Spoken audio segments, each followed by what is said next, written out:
Marvelous, everybody, and a very warm welcome to our Spiritualism Lyceum Evening. So the topic of tonight is spiritualism and all that appertains to that. Great delight to welcome this gentleman to our evening with us, Mr. Fredrik Haglund, who is talking to us tonight from Sweden. Fredrik, thank you for donating your time like this to be with us tonight, and thank you for being here. Thank you very much, Lawrence. It is a true honor to visiting your home and Saturday evening like this. I have been in your church, and it was a wonderful experience. And now I'm in your home, so that's amazing. Yeah, actually, you're in the church office. Oh, I see. This is the nerve centre where everything goes on.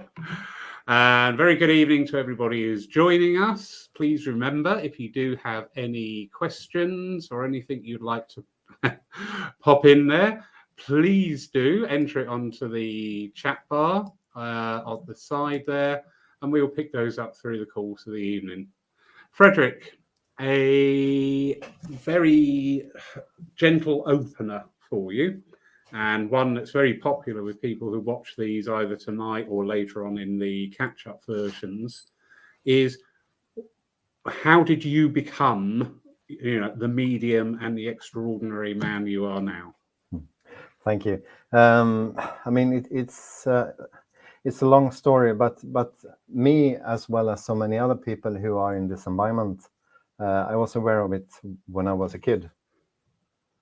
And the difference between Sweden and especially UK, it wasn't a normal thing in Sweden, because people who had this ability was looked in a strange way and in a different way. I mean, both my mom and my grandmother on my mom's side was very spiritual, and my grandmother was doing some kind of spirituality things herself with friends, but they were never talked about it. And of course, I had experience, but my mom would never answer my questions in a way I would have understood it, because she would do everything to protect me, which I think was the best way of doing.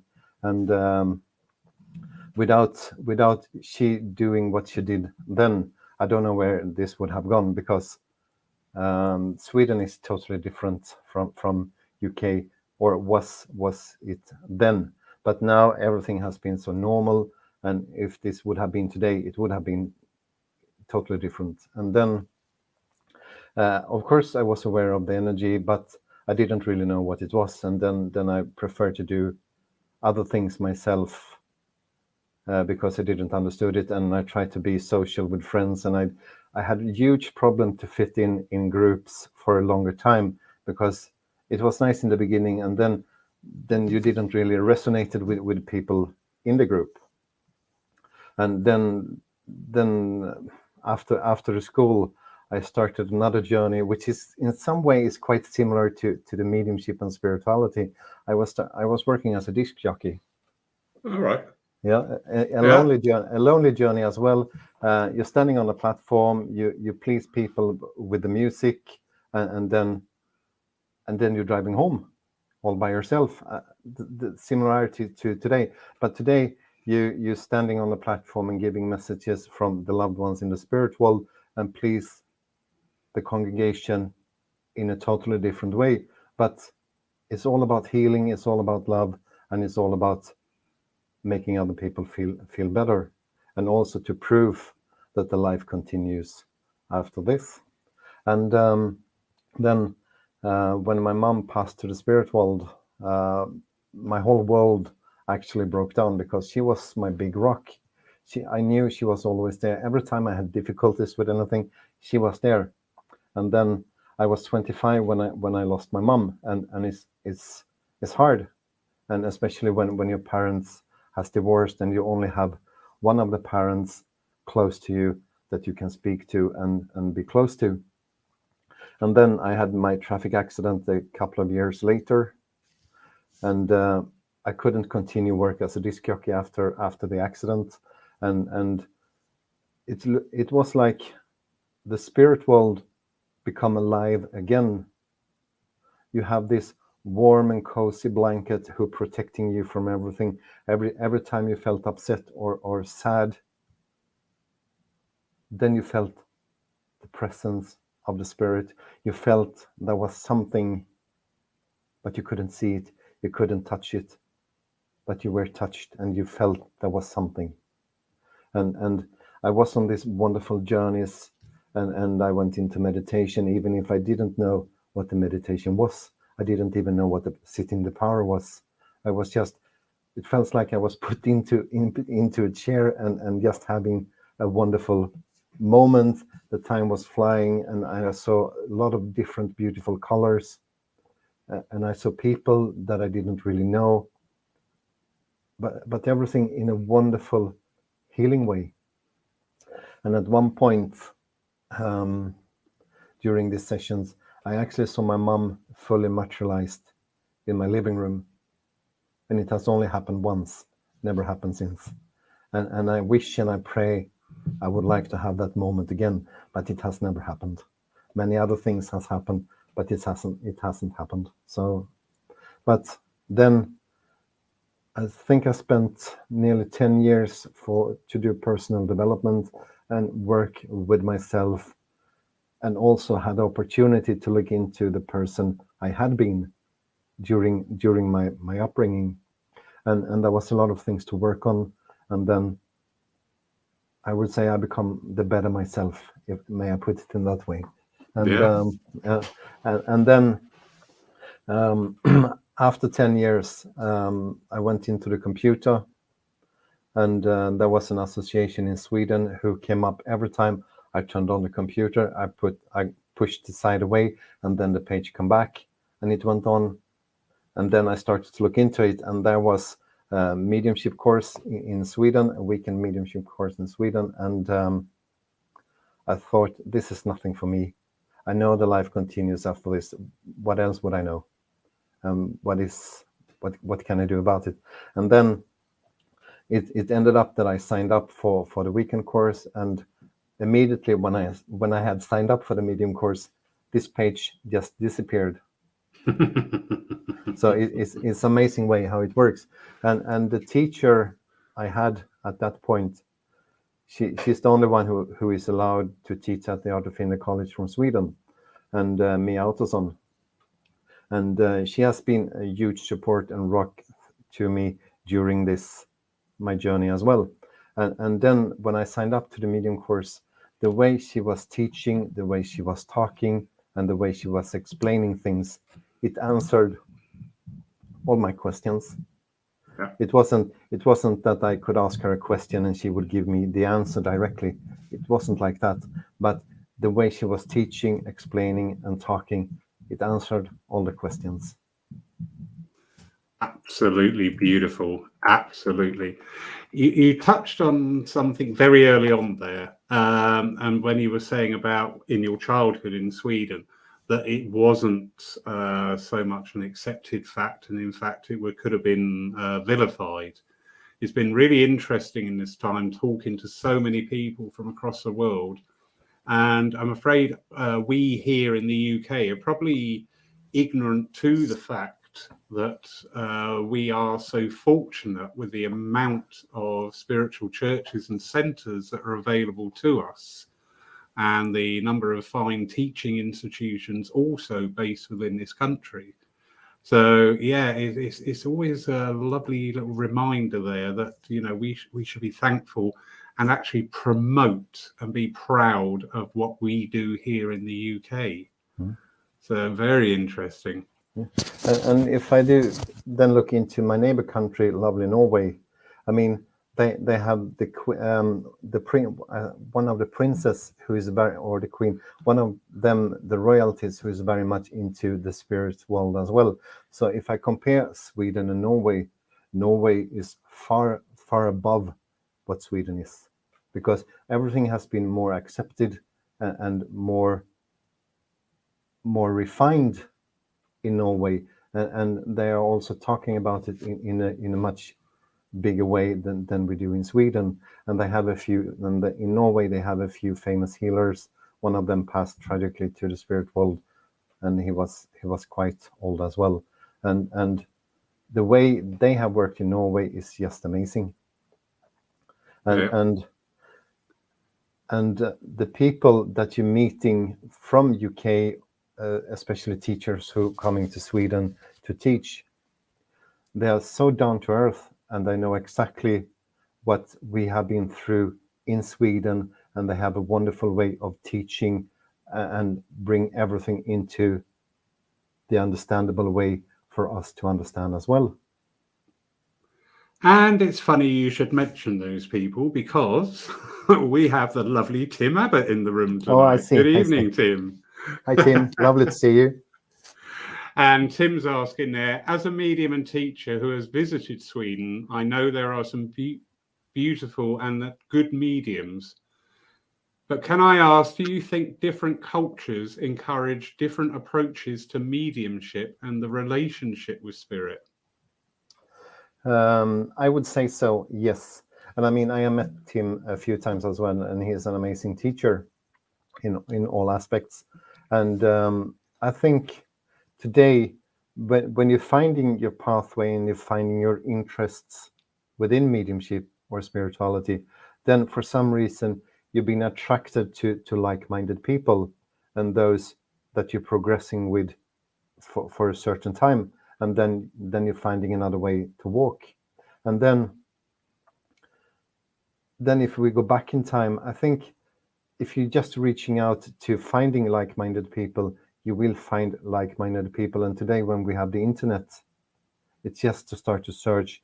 And most people today are so much aware of their intuition, the stomach feeling, and how to feel and how to trust the intuition, even if we not always preach what we teach. But we have the intuition, and we should trust the intuition, and then we will always find the right way. Very true. Yeah, but I think I mean, Tim has been in Sweden several years, and I think when he came to Sweden the first time and when he came here the last time, he must have seen a huge difference in the understanding of the mediumship and the spirituality as well. Very good. So there's a question for you there, Mr. Abbott. How nice. It is fascinating seeing, I mean, even in here in the UK, although there is sometimes tends to be a formulaic approach to how people work, there is still quite a wide variety and a wide range of the way that mediums will interact not only with the spirit world, but also with the either congregation or audience, depending on the events going on. And because it is uniquely individual, this is what I love with mediumship. Yes, we've got the basics. Yes, we've got the basic rules that we always need to enforce and adhere to. But when it actually comes to that blending time and bridging the gap between the two worlds, there is a uniqueness there. And it's just beautiful to watch and beautiful to experience too. Yeah, absolutely. And it's also beautiful to see mediums who do it in their way, and you can see the spirit world drawing close to the medium when they start to work, and it's just a beautiful way of seeing it. And myself, I love to attend demonstrations, both online, of course, and also in the real world, to see and learn from the mediums, because I think when you're working on the platform, there's still so much for you to learn, and the best way of learning is to watch other mediums, because you see the quality of evidence that they bring forward, and you're thinking, oh, I would like to have those kind of evidence as well, and I really like the way that medium works, and there's things that I don't like. So there's always things that you can pick that you would like to have yourself. So it's always a learning curve when you're watching other mediums, and it's not about jealousy, because all mediums can have a less good day and a brilliant day, and all variety in between. But it's all about to giving the support to the medium who is working, but also to learn yourself. Very true. And yeah, another lovely pertinent point there about, yes, mediums can have off days. That's absolutely fine. We are human. Yeah. Also, where you are working. We're always in. People that know me know I like levity and I like life and I like to bring in that energy, because it all adds and builds. That service or that demonstration that people go to watch, you're not a passive part of that. You are a very active part of that energy and creating that energy to enable the connections to flow strong and true. So Tim's just come back there and he's saying, yeah, I think many countries outside of the UK had the benefit of learning from our journey. I love the down-to-earth approach of the Swedish people. Thank you, Tim. I will pay you later. No, but he's very true in what he's typing and what he's writing. So yeah. This is something I've learned with this online journey that I'm on and loving every minute of it, is the Nordic countries in general. The people there are, I can't put it that way, that sounds rude. We've got too complicated. In a lot of the Western civilization, things have just got too complicated. And it's just been a refreshing change to talk to people like yourself, see people like yourself working, Jack working, Tim working, and it's sort of like got rid of all the complications of things, and it's just this natural flow that just comes in like a lion. It's just beautiful to watch. Absolutely.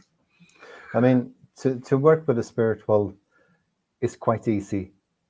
And of course, you don't understand everything that comes from the spirit world, but in general, to work with the spirit world is quite easy. You have to do the blending properly and everything correct.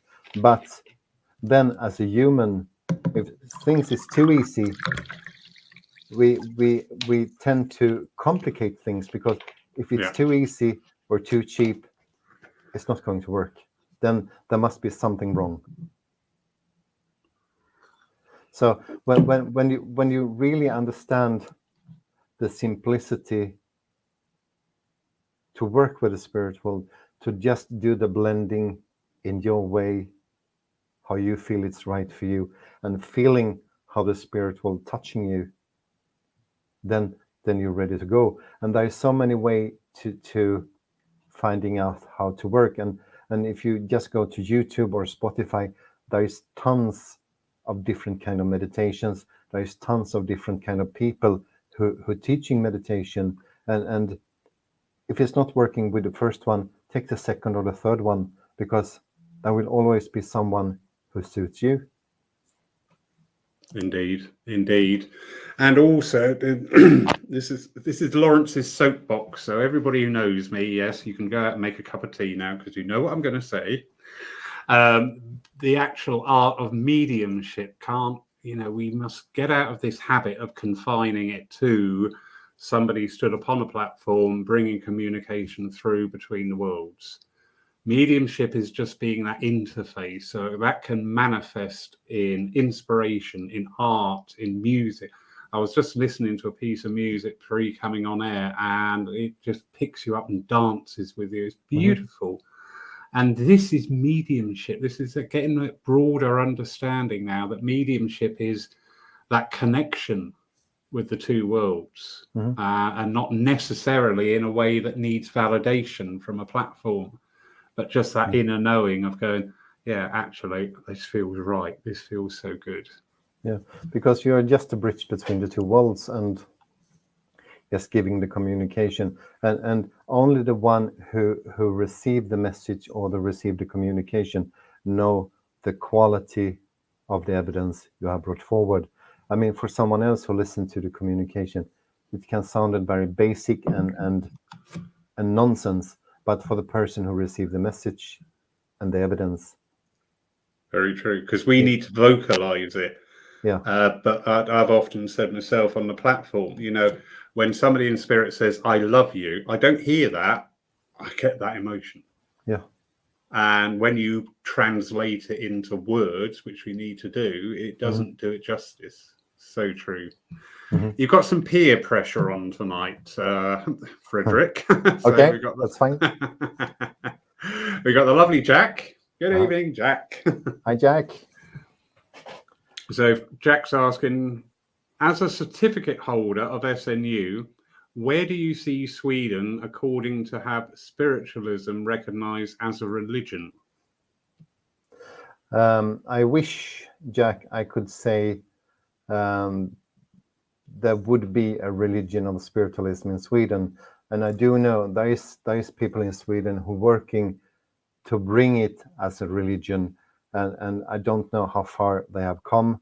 And also, as soon as you mention religion here, you have a lot of people who are skeptic and think, oh, religion isn't what it should be, because religion is itself is something beautiful, is something love, and is something you believe in.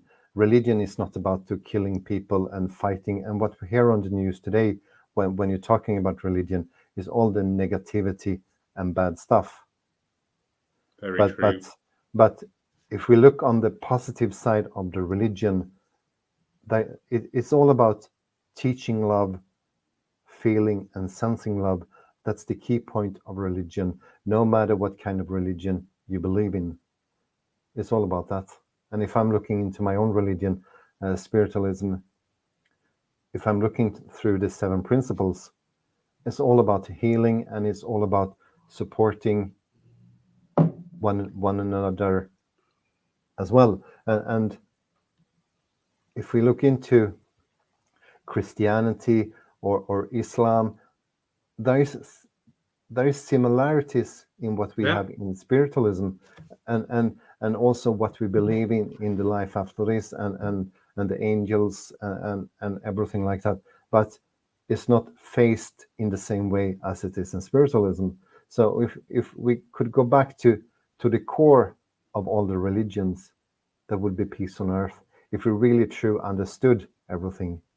So Jack, I would love to say there will be a recognized as a religion in Sweden, but my truth say it will take a long time. But my wish and my hope is there, where we really can unite and come together as one, because we have a physical body, each and every one of us, no matter what you believe in, and then we have a spiritual body, no matter what you believe in, and the life continues after this, no matter what kind of religion you believe in here. Exactly. Well said. Well said. Lovely. Thank you, Jack, for that question. It's the same. I run a church here in the UK, and I do occasionally come up against this thing about, well, we don't go there because it's a church and it's seen as organized religion. I used to sort of like not jump up and down, but I used to be very quick to defend that. But now I actually just think, do you know what?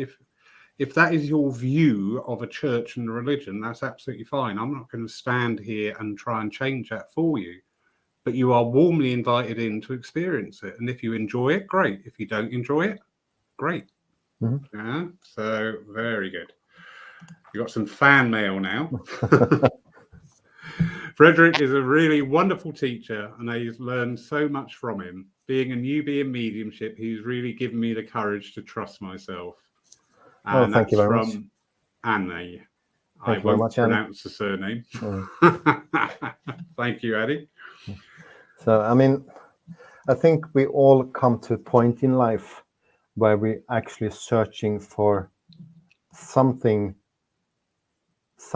who touching ourselves, and it could be that you're losing your child, your parents, and you're reaching out to something, and you start to feel something, and you don't really know what it is, but you feel there is something more, and that might be the eye-opening for you, where you start to search for something more and Definitely. Something deeper as well. Because I can assure you, and I think I speak for everyone who has been touched by the spirit world, if you once have been touched, you will never forget the feeling of it, and then you will also have an understanding that the life actually continues. There is something more, there is something higher to believe in, and you know that the life continues, and you also know that you are surrounded by the loved ones who has gone before you. And then when you once have felt the touch, then there's something to look forward to, and also feeling the feeling of it, and we start to sense and we start to smell something who reminding us of our loved ones. It can be the smell of the fragrance your father was wearing. It could be the smell of tobacco because your mom was a smoker. Or you see a picture of your mom when you're doing something totally different, or there is a music who reminds you of just the moment. Yeah, very true. And it's a very pertinent point as well at this time, because with the fallout from COVID and all that's being associated with it, people, everybody in the world, and probably a few people who disagree, and that's absolutely fine. That's why we debate things. But when the world turned off, when everything went still, when we were seeing these photos of all the various cities across the world silent and empty, it challenged everybody's mortality. And that is something that we don't accept, or we don't go into ourselves voluntarily. That's always reflected in how many people have got a will, because at the thought of sitting down making a will out actually makes people go, oh, I don't want to talk about that. But at this time, we have all, and right the way across the world, have all been touched by that moment of thinking about life, about the meaning of life, about why am I here, about what happens, and what has happened to others, what could happen to me. And this is where a part, as well as the Orthodox religion, spiritualism needs to really step up to the mark now, because we are seeing more and more new people who have never set foot inside a spiritualist church or centre coming through the doors, looking for things, looking for an answer, looking for understanding. It's a huge privilege to be in the position, one of those people, to try and enable that and engender that attitude and energy here. But what's your thoughts there, Fredrik? I totally agree with what you're saying, Lawrence, but I also think it's so important when you have new people coming into the church to make them feel welcome into the church by someone in the church who is in the committee, or the president, or the one who is responsible for the evening, to actually taking the time to speak to them, to explain what it is. I mean, if you never have been to a church and you're coming in and you see someone standing on a platform and giving messages and philosophy, you have no idea what it is. So to have an understanding of what it is, you need someone from the committee or someone who is close to the church to speak to them, so they're not feeling totally lonely. Because if you come into the church because you want to know things, and you see a group of people sitting together in the tea room after the service and talking to each other, and you're sitting by yourself at the table and no one cares about you, would you really go back to the church? Exactly. Yeah. Do you know what? This is what I talk about with mediumship. All right. It's so subtle. I was just about to say, you are the second person to say within a week and point out that thing, because it's something I had overlooked at Paul. We do greet people, we do welcome people in, we do talk to them, but as part of the service is to make that point of welcoming in new people and just trying to give a little explanation of what's happening. It's a conversation time with those that we thought lost. And I said, I just love these are not coincidences, because the first gentleman that said that to me earlier on in the week has just popped up in the room, Bill Rich. So good evening, Bill. Hi, Bill. And he's just saying, totally agree. Once you've felt the touch of spirit, there is nothing to replicate it, and you crave more and more of it.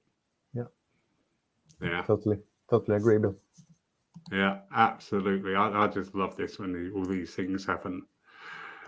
Tim Abbott, Fredrik, I love your statement about when an individual is touched by spirit. There is a lovely hymn that has a line, "Breathe on me, breath of God." Yeah. And once you have experienced the spirit world, either as a medium or a recipient, it is like having God breathe upon you. True. It's very lovely. True. Wonderful. Thank you, Tim. Sarah Jane, the lovely Sarah Jane. Hi, Sarah. She's asking, as a relative newcomer to spiritualism and someone who has never personally had a message, which doesn't bother me in the slightest, I have seen the comfort that is given to people who have had a communication from loved ones, and that is such an amazing gift that you give. Thank you, Sarah. Yeah.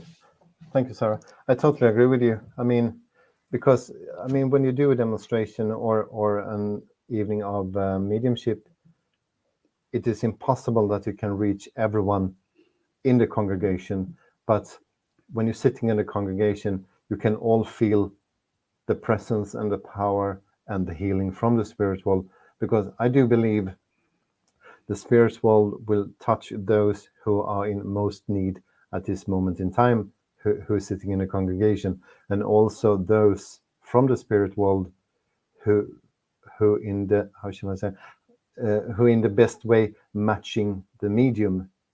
I mean, with no doubt, there is a medium for each and everyone in the world, but you can't work with everyone as a medium. That's impossible. Correct. Yeah, very true. Because there is evidence and there is information that you are not able to understand, or you can't put a word on, but there would be another medium who are capable of doing it. Yes. And the same when you do a private sitting. I mean, if you're not able to connect and do a proper job, just send them to another medium. Yeah, I've experienced that. Yeah, because it's not a competition, and everyone who working with in the spiritual with the spiritual world, no matter if it's healing, mediumship, trance, or whatever it is, we're all working with the same energy, and the only difference there is the life experience of the medium. Yes, and also how much the medium has worked with themselves and are in balance with themselves and are coping with the emotion within themselves. Yes, very true. And if I'm looking to my own experience, the kind of private sittings I did in the beginning is not the kind of private sittings I do today. And there is more depth, and there is a different kind of people who coming for a private sitting today than it was in the beginning. Of course, I see those people as well, but it's a totally different kind of people with a different kind of needs. But there is still the beauty of it, and it feels like you're progressing with the development that you're doing. Huge. I am so thankful you said that. This is something I'm experiencing. I don't do many private sittings, but the ones over the last year or so have just changed. It's a whole new level coming in, and I'm like, well, okay, this is interesting. I mean, I love to do private sittings because, I mean, in some way, the private sittings that you're doing, building the foundation and the base for the quality of work that you're doing on the platform. True. Because when you do a private sitting, you're spending 30 minutes, 45 minutes with your clients and bringing the loved ones from the spiritual, and then you can expand the evidence that you are giving, which is not possible on the platform because you're working between 7 and 8, 9 minutes on the platform with one person. But here you have the blessing of a half an hour or 45 minutes to be the channel and the voice for their loved ones, and you learn so much yourself, and all the tools you're putting into your toolbox, and then you use them when you're standing on the platform. Very true. Sue Townsend asking, do you feel spiritualism could do more to encourage people to increase their own awareness of spirit and communication? Yes, I think. And as I said before, I mean, when you speak to people about this, you have to speak in a way that people can understand, and not in a scary way or just in a comfortable way. And I think when people feel ready themselves, they will come and search for the understanding themselves. And therefore, as I said before, it is important, if you're visiting a church, the center, or whatever you're visiting, whether it's mediumship, there is someone who come and talk to you and showing their interest within you. And also try to explain what it's all about. I mean, you can't have all the answers for the questions, but if you receive a question and you can't answer, just tell them you will find the answer for the question, and then you will come back to them. Or tell them, when you're coming back next Sunday, for example, I promise I will have an answer for you. Lovely. Yeah, lovely. And also encourage people to look into different kind of circles in the churches or the center, because nearly all the churches and center has some kind of development group, either for beginners or advanced or both. And if you just can put them forward into a group where they can feel the comfortable feeling with like-minded people, and not feeling they are the odd one, they are the strange one, because many people still today, when they're waking up with this ability and understand there is something more, they feel very, very lonely, and they think, I'm the only one for having this experience. There is no one else for having this experience, and I have no one to talk to, because they won't speak with their friends, because they don't want to be seen as odd people. So therefore, when you're meeting someone, it's really important that you bring your interest in the person to speak to them. Very true.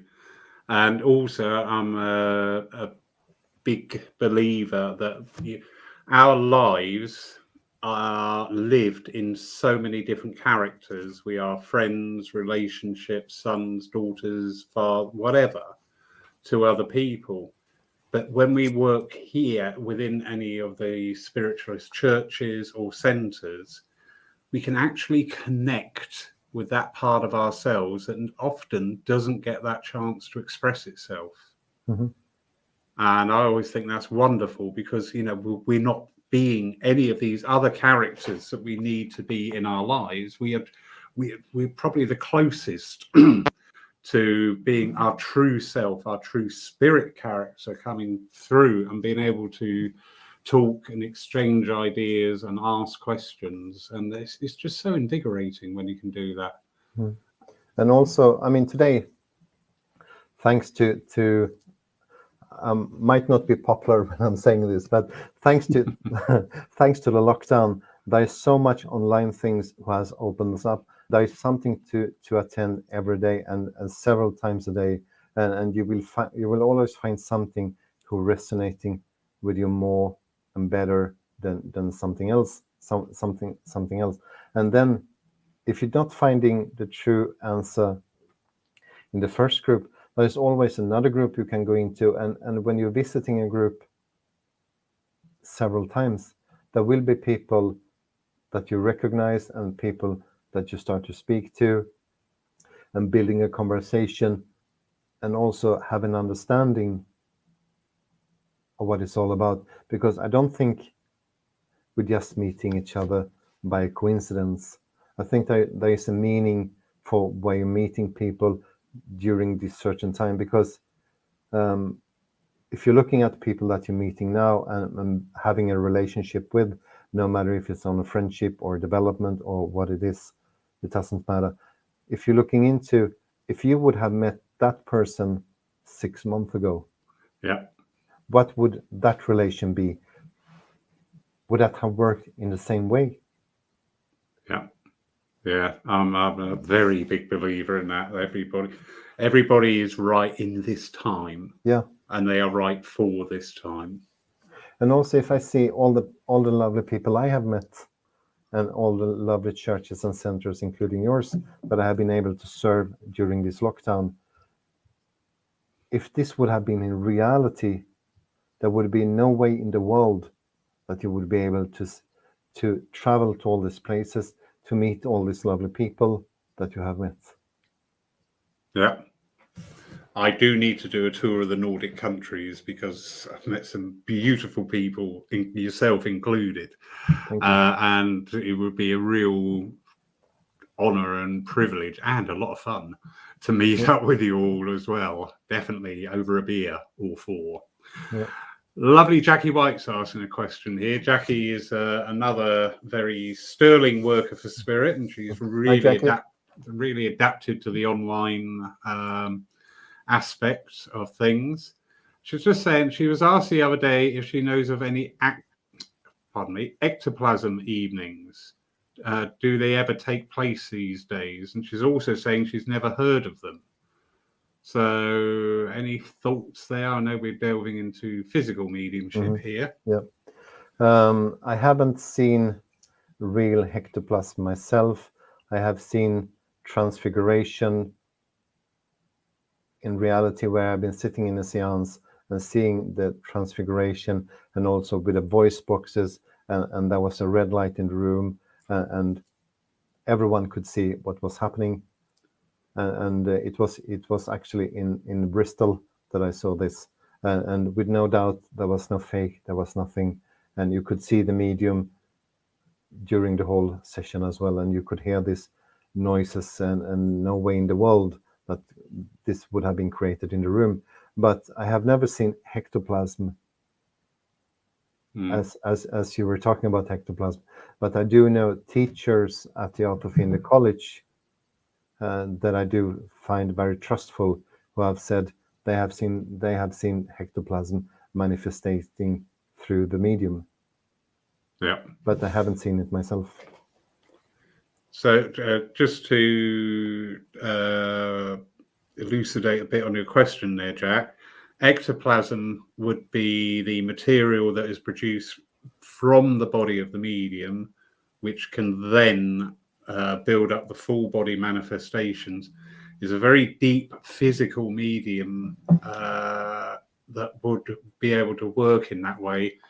And as for public displays of that level of mediumship, probably you're not going to come across it, purely because the medium themselves are in a very vulnerable state when working that deeply. And also, I think spirit, with the more physical aspects of mediumship, they're still around, but they're not publicly advertised. They are...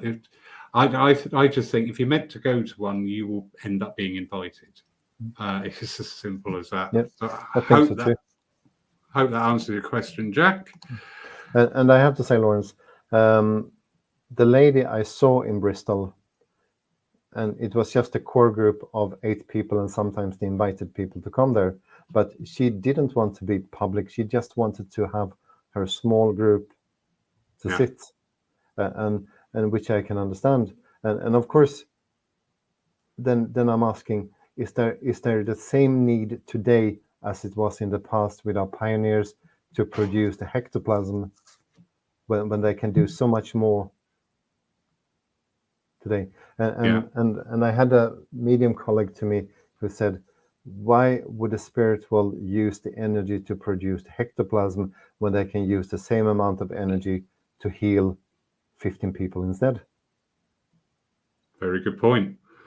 And I go fully along there with what you said, because I've explained it as when spiritualism first really took hold, what we refer to as modern day spiritualism, manifestations, ectoplasm, levitations were like 2 a penny, you know.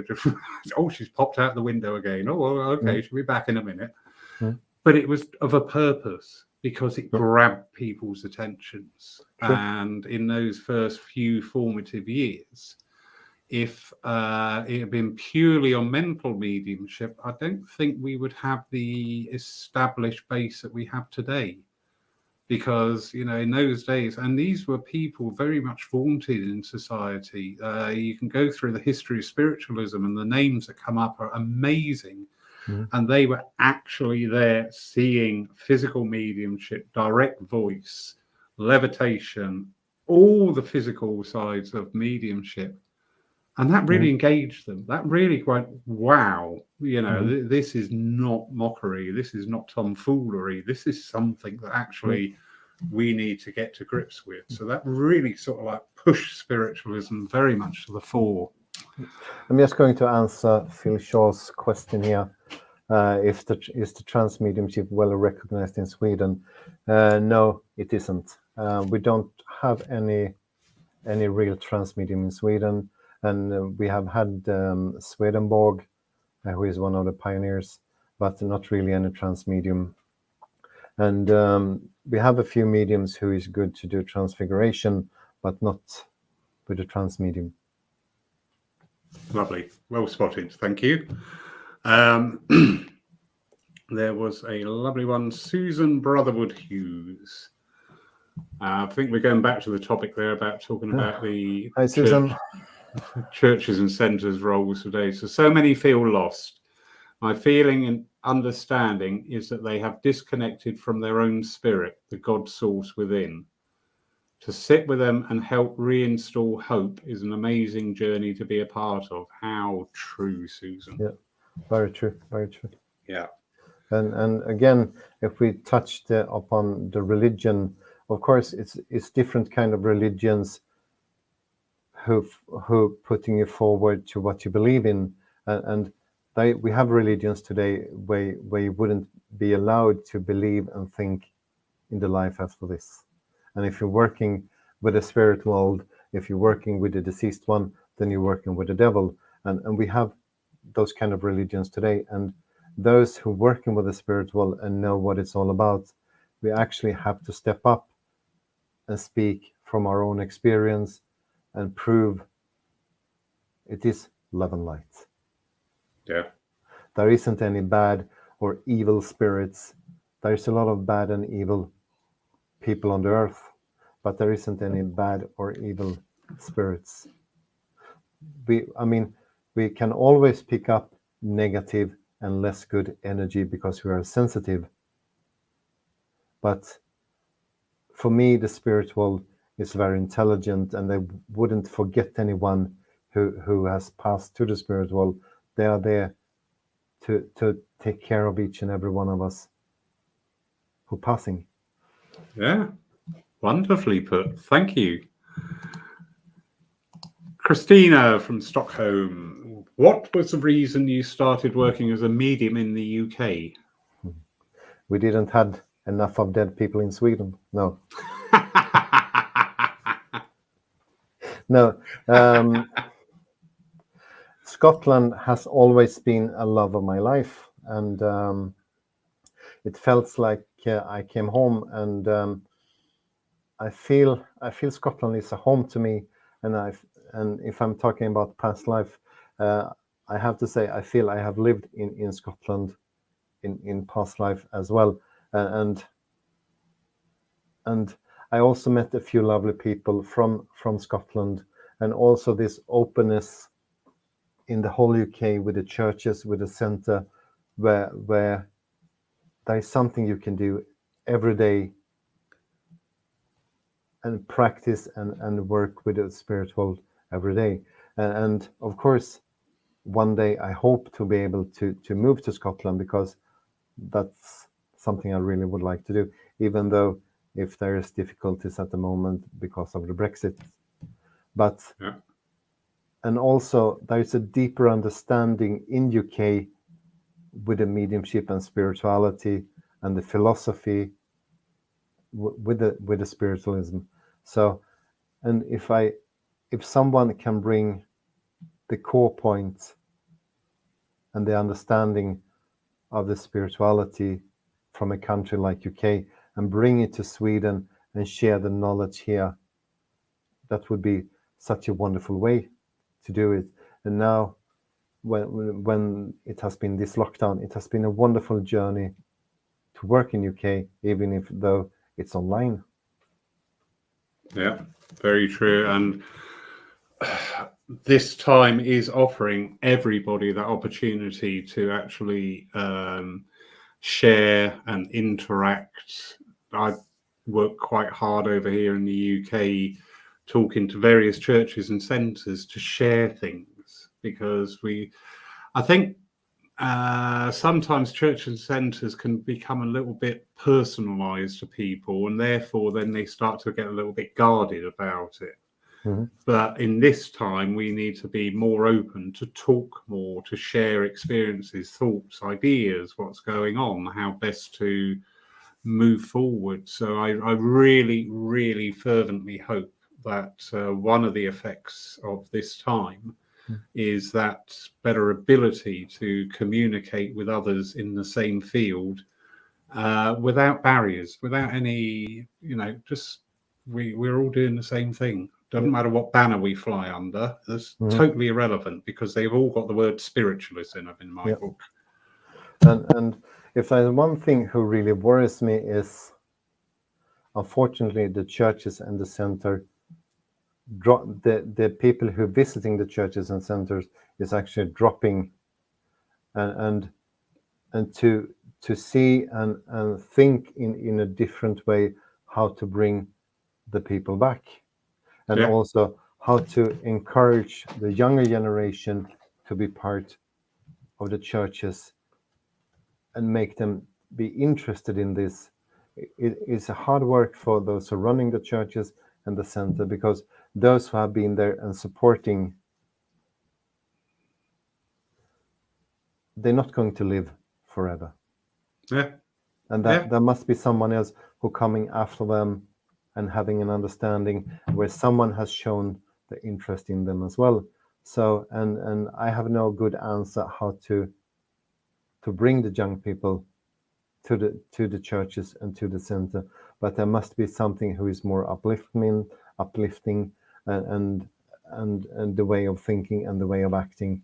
So I think there is a huge work to do for all the churches and the centers to think in a slightly different way as well. Are you deliberately dangling a carrot for me there, Fredrik, waiting for me to bite? No, absolutely not. I mean, I think, especially now when you have been around during so long time, and you also have met so many people, you will see and find out what people are really interested in, and you will take the best from every session and every talk you have been heard, and do something good of it.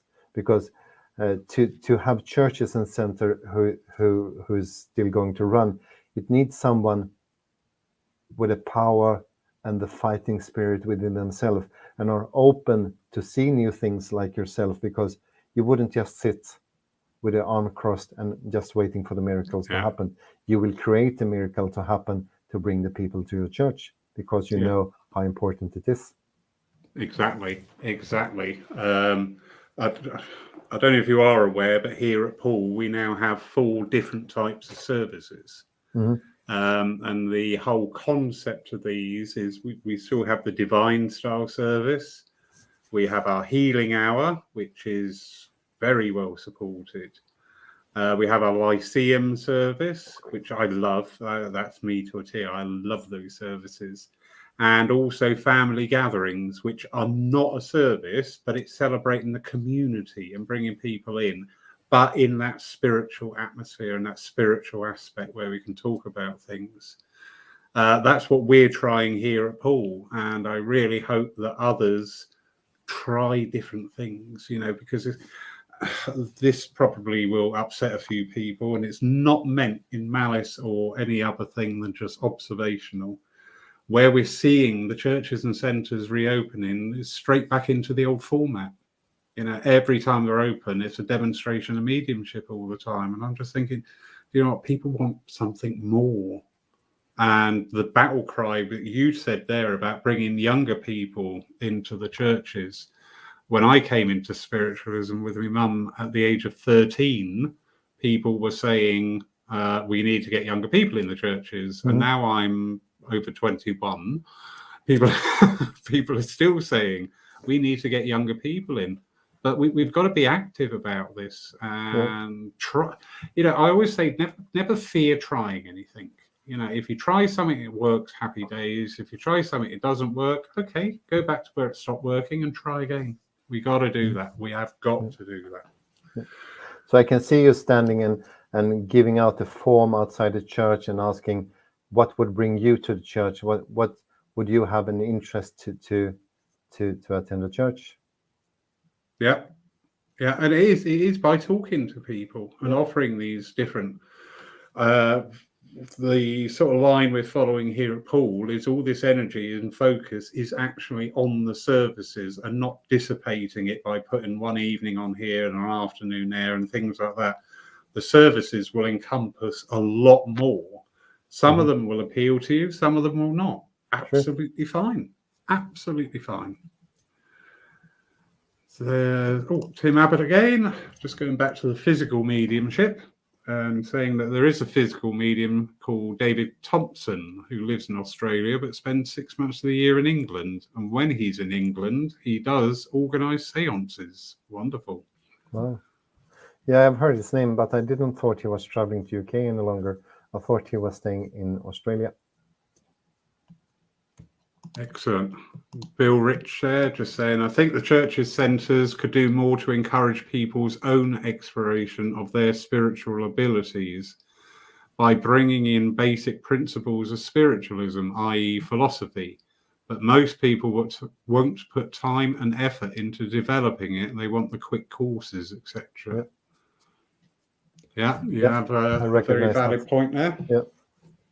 I mean, you need to spend time to with personal development because it will go hand in hand through the whole life you're working with the spirit world, and it's all about progressing your own work with the spirit world, and it's the same, you're progressing on your personal development. Indeed. There is a tendency with some churches and centres that when new people arrive, they sort of like automatically start categorizing them. You're going to be a medium, you're going to be a healer, you're going to be a medium. And I just think you're going to be whatever you're going to be. If you're going to be a homemaker, absolutely great. If you're going to be an artist, how beautiful. Find what you want to be. Don't let anybody else try and conform you into that mold. So that seems to be an interesting question later on from Kari. Okay. Yeah. So, very quickly then, Gloria is asking, what assumptions do you think people still wrongly make about the work of a medium?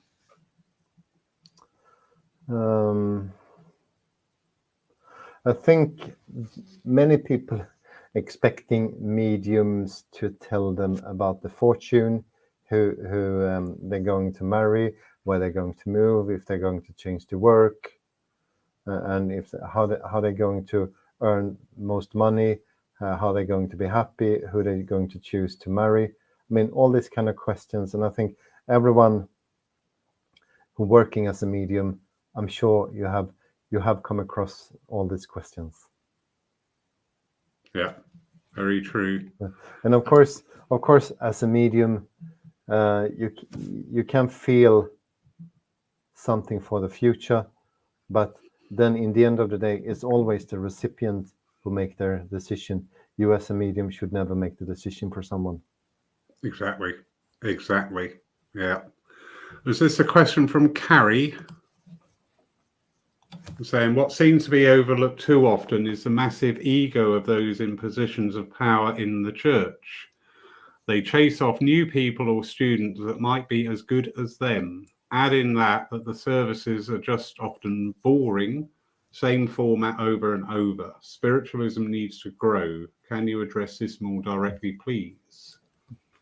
I mean, to answer your question, I think if you have a teacher or someone who leading the church who are in balance with themselves and allowing people to have an understanding of the work and also accepting people having different gifts and different abilities to work with the spirit world, then there should never be any problem, because as a teacher, you want your student to be the best they can be. And it doesn't matter if they become better than you as a teacher, because it's not about that.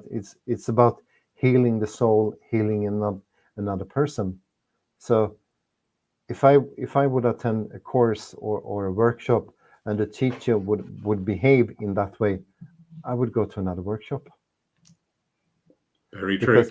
Because I'm not there to be taught how good the teacher is and how bad I am as a student. I'm there to progress and to learn, and I want to be taught by someone who burning for what they are doing and really have the fire and interesting to see me to grow as a person. No matter if I choose to work as a medium or a healer, I need someone who uplifting me and finding the best version of myself in the spiritual work. Indeed. I always say a good teacher should open doors for you, not push you through them. Sure. I do need to pick up a little bit on this question here from Carrie. It's quite a generalization statement there. Is yes, some churches don't gel with everybody going in there. Whatever the root cause of that is, because we're human. So I think that's quite a generalization there. There are problems with egos, not only from the people involved in the churches, and not only sometimes from mediums, but also sometimes from the people who attend the churches, expecting everything to morph around their will and their way. And I speak from experience here. So I'd just like to clarify that as quite a broad generalization. I will pick up also with the services format, as I just said earlier. We're experimenting with different service formats. Hopefully others will follow suit and try these things out. So on that point, Carrie, I may not use the word boring, but I do find it repetitive. So this is why we bring in these new times and treating every service as a unique event, not just another service, which is the way it should be. And also, again, I mean, if you come into a group or a church or a center and you have this uncomfortable feeling in your stomach immediately when you're stepping in through the door, it tells you everything is the wrong place to be, and there's a better place to visit instead. Yeah, exactly. Because just sometimes, I always say people aren't wrong, but I always say people are like notes on a piano, and sometimes those two notes go well together, and sometimes they don't. Yeah. Neither note is wrong, but just together, it doesn't happen. It's not going to happen. Fredrik. Yes. How awesome. You have... sorry, I do need to quickly pick up on this. Tim Abbott, yes, quite true, Tim. Just picking up on that vein of that energy of the earlier question there. People who work in the churches and centres are volunteers. They are not paid people. They're giving their time freely and giving their time to serve spirit. So yes, and I always applaud everybody here at Poole that does things because they just want to help, and without these people, we wouldn't be here. And it's as simple as that. And that's the beauty of it. Indeed. Fredrik, what a beautiful evening. Sir, I had high expectations of tonight and you have exceeded them. Absolutely thank you very much. Beautiful. That's been a true pleasure. Yeah, it's been really nice. It's so nice.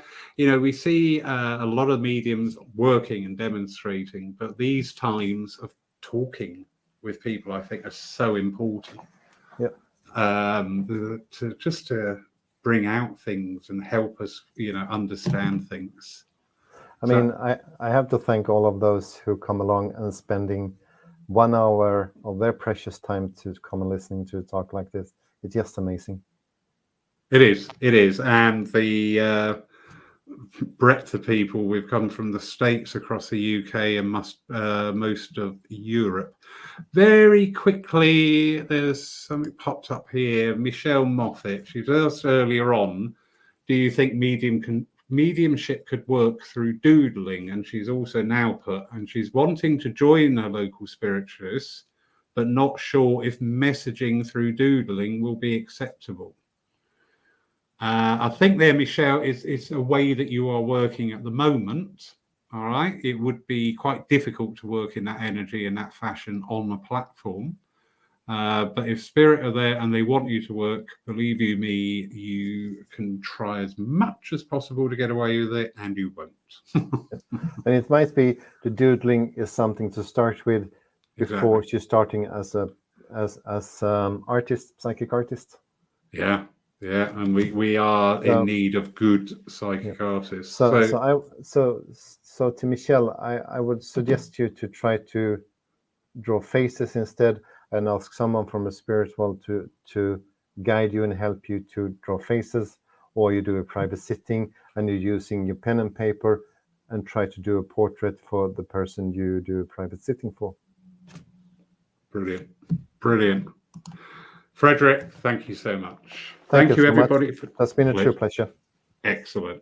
Thank you, everybody who's been with us tonight. It's a great pleasure. Next week, we have Jules Raven Stewart on her second visit to Paul. She is a soul midwife, so it's a spirituality evening. You may remember Jules was due to be with us earlier in the year, but called away last minute doing what she does. So we're going to have try number 2 with Jules. In the meantime, everybody, it's a very good evening from myself. And thank you very much, everyone who has been here. And thank you very much, Lawrence, for inviting me here. Brilliant. Take care, everybody. Have a wonderful evening. Thank you for your time. Thank you for your input.